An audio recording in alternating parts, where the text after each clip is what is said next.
Kami, Engineer Edi Wahyudi, Site Manager Pembangunan Rumah Sakit Indonesia di Gaza, Palestina, untuk menjawab pernyataan juru bicara IDF, Daniel Hagari, terkait area di bawah tanah Rumah Sakit Indonesia digunakan oleh Hamas sebagai pusat komando dan kendali. Today we will also release evidence that the Indonesian hospital is being used by Hamas to hide the underground command and control center. This is an Indonesian hospital. This picture was taken in 2023. You can see the hospital structures in south of the roundabout of both sides of the road. The hospital is located in northern Gaza between Jabalia and Bet Hanun. Berdasarkan peta yang ditunjukkan oleh juru bicara IDF, Daniel Hagari, yang menyatakan bahwa Rumah Sakit Indonesia berada di 3 lokasi. Yang benar adalah Rumah Sakit Indonesia hanya berada di 1 lokasi saja, yaitu di sini. Dan dipertegas lagi dengan gambar di sini. Jadi ini adalah bukan lokasi Rumah Sakit Indonesia di jalur Gaza, Palestina. The construction of the hospital was funded by several NGOs from Indonesia.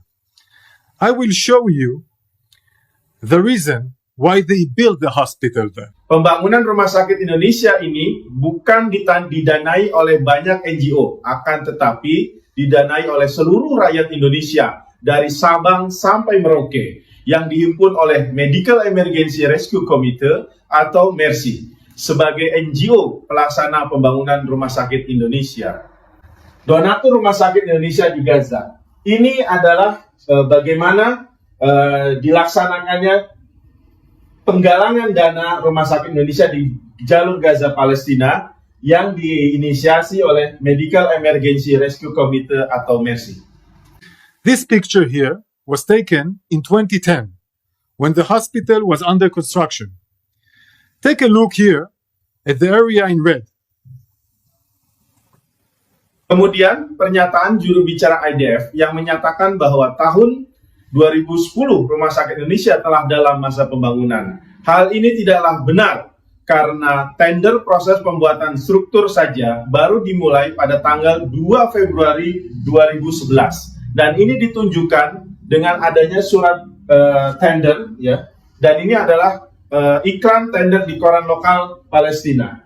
Pemasangan iklan pemenang tender pembangunan tahap 1 untuk Rumah Sakit Indonesia di lokal koran Palestina pada tanggal 2 Februari 2011. Dan pembangunan tahap struktur Rumah Sakit Indonesia sendiri baru dimulai pada bulan Mei 2011. Dari peta yang ditunjukkan oleh juru bicara IDF bahwa lahan yang digunakan oleh Rumah Sakit Indonesia ada di 3 bagian ini, ya, ini dan ini, ya. Yang semuanya ini adalah ditunjukkan oleh juru bicara IDF. Yang benar adalah hanya di sini seluas 1,6 hektar yang diberikan oleh pemerintah Palestina di jalur Gaza, Palestina. The first area is the collection of cement materials here. You can see here arches. These arches are very, very unique.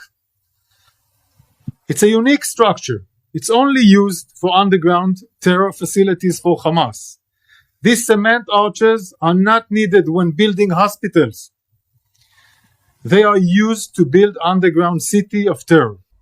Jadi, sekali lagi kami tegaskan bahwa lahan di bagian ini dan ini adalah bukan Rumah Sakit Indonesia. Kemudian yang ditunjukkan oleh juru bicara IDF adalah bukan bagian dari pembangunan Rumah Sakit Indonesia di jalur Gaza, Palestina.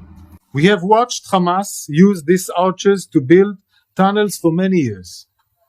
Instead of building homes for Gazans, he built this metro over hundreds of kilometers underneath Gaza and underneath places like hospitals and mosques. Kemudian ketika kami membangun Rumah Sakit Indonesia dan merencanakan sistem pembuangan limbah atau sewage, pihak pemerintah Palestina dalam hal ini Kementerian Kesehatan menyarankan kami untuk menggunakan sistem pembuangan limbah kota Gaza yang sudah tersedia di jalur-jalur jalan raya utama. Melihat sebagai informasi, sistem pembuangan limbah kota Gaza ini memang sudah sangat baik seperti layaknya kota-kota di Eropa. Sistem pembangunan limbah di kota Gaza yang memang cukup besar yang berada di depan dan di samping jalan raya utama jalur Gaza. Melihat peta ini, bagian Rumah Sakit Indonesia hanya di satu bagian, yaitu seluas 1,6 hektar.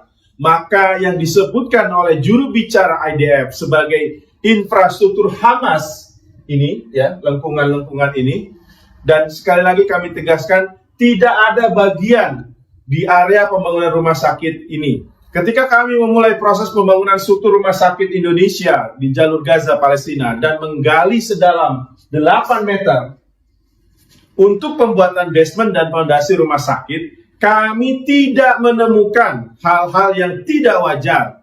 Jadi kami tidak melihat adanya infrastruktur terowongan di bawah bangunan rumah sakit Indonesia. Kembali lagi ke peta yang ditunjukkan oleh juru bicara IDF. Sekali lagi kami tegaskan bahwa lahan di bagian ini bukanlah lahan-lahan di bagian ini adalah bukan lokasi rumah sakit Indonesia, dan berarti lengkungan yang ditunjukkan oleh IDF, ya, seperti ini adalah bukan dari pembangunan rumah sakit Indonesia. I want to repeat it. They launch rockets on Israel 75 meters from an hospital. Why? They know precisely that if Israel will airstrike a launch pad like that, the hospital would be damaged. And this was part, of course, of the outpost before in 2010. This architecture of underground facility, including launch pads. Terkait pernyataan juru bicara IDF yang mengatakan jika mereka menyerang lokasi tempat peluncuran roket para pejuang yang dikatakan berjarak 75 meter dari pagar Rumah Sakit Indonesia akan mengalami kerusakan. Padahal lokasi yang dikatakan IDF ini adalah memang sudah dibombardir oleh IDF pada tahun 2014 dalam agresi 52 hari. Saat itu kami berada di Gaza, sedang melakukan pembangunan Rumah Sakit Indonesia di sana. Mengenai rekaman suara yang disebarkan oleh IDF untuk menunjukkan pencurian bahan bakar, kami tidak mempercayai bukti rekaman tersebut yang disebarkan IDF tersebut. Sebaiknya diteliti kembali kebenaran rekaman tersebut oleh pakar digital forensik yang independen. Sesuai dengan informasi dari 3 relawan Mercy Indonesia yang masih berada atau stay di Rumah Sakit Indonesia di Gaza, Palestina, dari 3 generator yang dimiliki Rumah Sakit Indonesia, hanya 1 generator yang beroperasi, dikarenakan sudah menipisnya persediaan bahan bakar solar. Padahal 1 generator itu tidak memadai untuk memenuhi kebutuhan listrik Rumah Sakit Indonesia. بسم الله الرحمن الرحيم. اليوم التاريخ الخميس الموافق 9/11/2023. لم يتبقى من السولار إلا 1100 لتر، وهذا يكفي لمدة يوم واحد فقط. المستشفى سوف تتوقف بالكامل عن العمل غدا إن لم يتم إمدادها بالسولار اللازم للمولدات الكهربائية. Ya, ini adalah pernyataan dari Direktur Rumah Sakit Indonesia di jalur Gaza, Palestina. Saat ini Rumah Sakit Indonesia menjadi tumpuan dan harapan dari masyarakat Gaza, Palestina. Karena apa? Nampak di layar yang kami peragakan di sini, tampakkan adalah korban perang yang di Rumah Sakit Indonesia. Update korban yang dilarikan ke Rumah Sakit Indonesia pertanggal Selasa 7 November jam 12 malam. 1.784 jiwa meninggal, yang terdiri dari 397 wanita dan 637 anak-anak.